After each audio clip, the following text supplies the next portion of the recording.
What's going on? This is your man John Fortune, your host of the Frustrated Fan Sports Show, and today I'm going to talk about Brian Robinson because I'm so glad that surgery went well and he came out and that he's alive.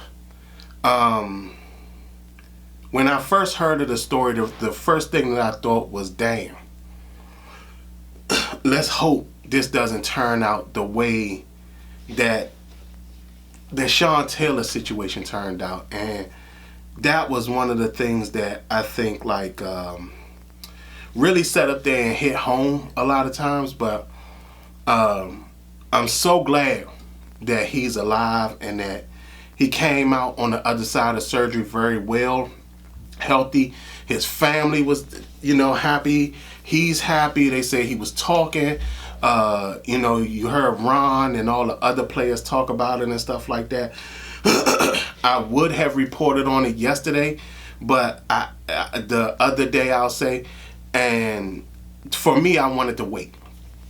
And the reason why I wanted to wait is because I myself had gotten shot when I was younger, and what I'll do is I'll tell you guys the story, and then at the end I have a particular message for Brian Robinson when I finish telling my story. So I was 23 years old, and I remember this because my son was only 2, and I was out on a first date.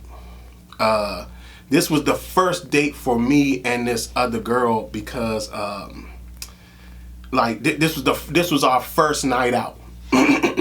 We had gone to lunch and everything like that, but this was our first night out. And we went to a restaurant and everything like that, and had a good time. It was her favorite restaurant. I was focused on making an impression. And so I sat up there, took her to go to my brother's house. My brother wasn't home at the time.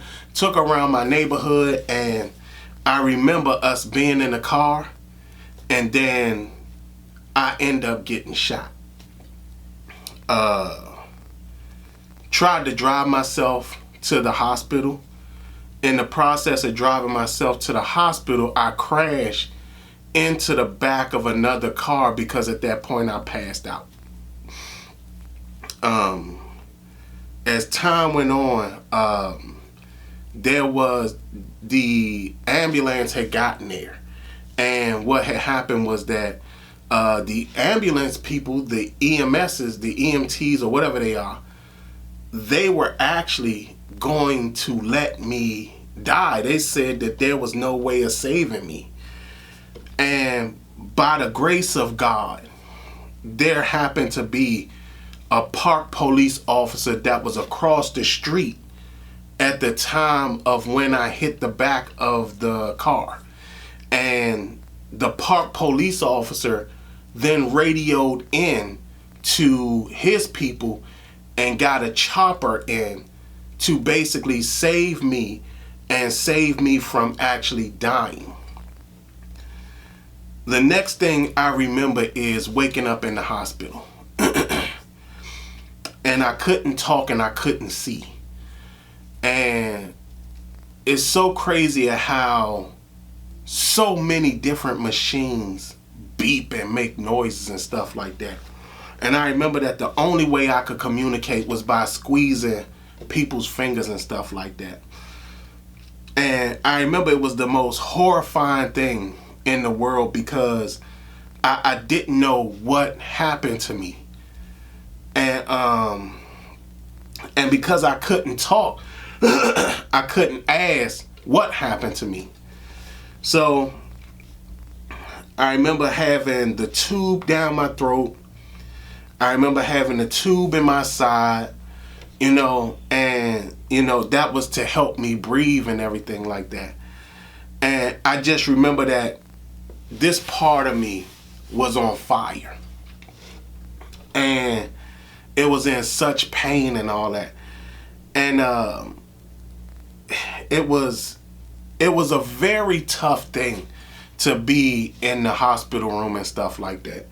And the girl that I happened to be on a date with, she actually was there with me. Now understand, I had gotten shot on our very first night out, and she was there for me during the time that while I was in the hospital and everything like that, because she was worried about me.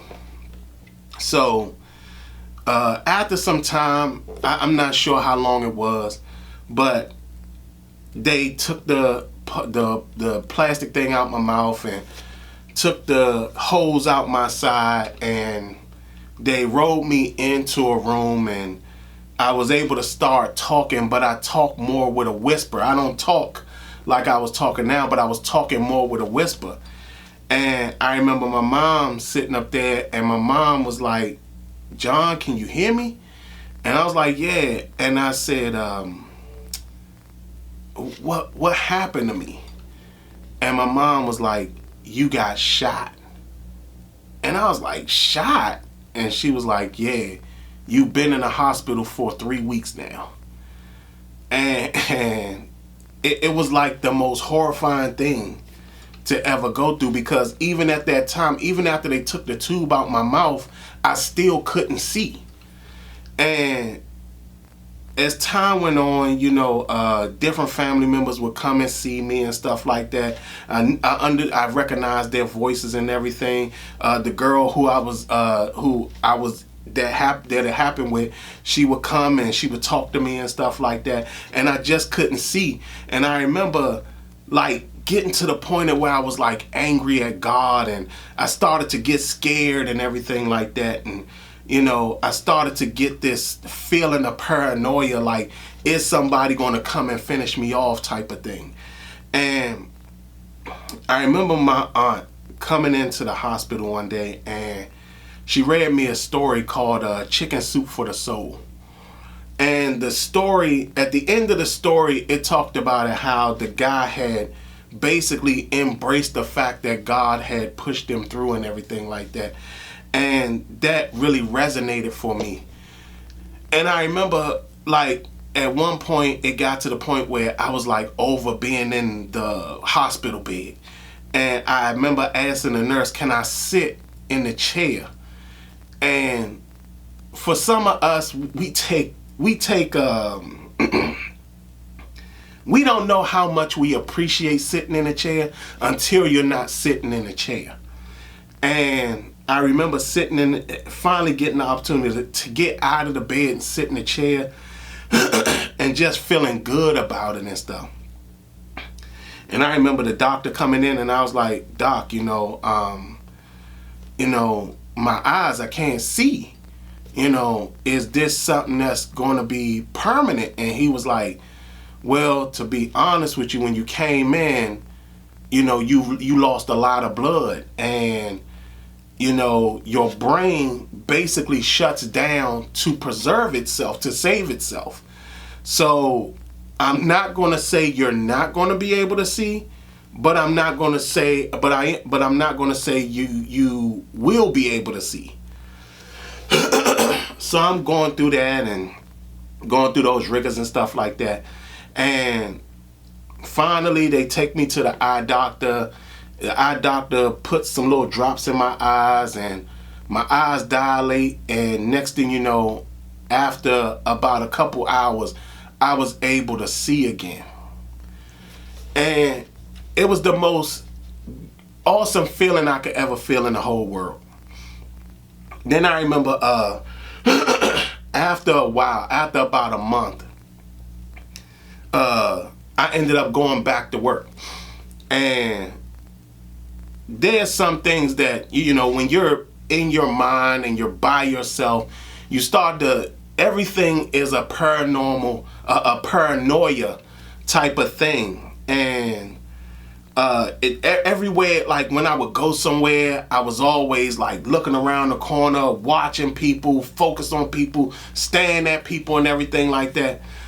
And I remember coming back to work, and I was working with this gay guy, Eric. And Eric was a guy who sometimes, sometimes he knew what to say, but sometimes he didn't know what to say. And I remember I was back, everybody was surprised that I came back to work, and I came back and I walked around the corner, and there was Eric, and he was like, "Oh man, it's good to see you, 50 Cent." I just bust out laughing and thought that was like the funniest thing ever. And for once, the paranoia that I was experiencing had completely gone away.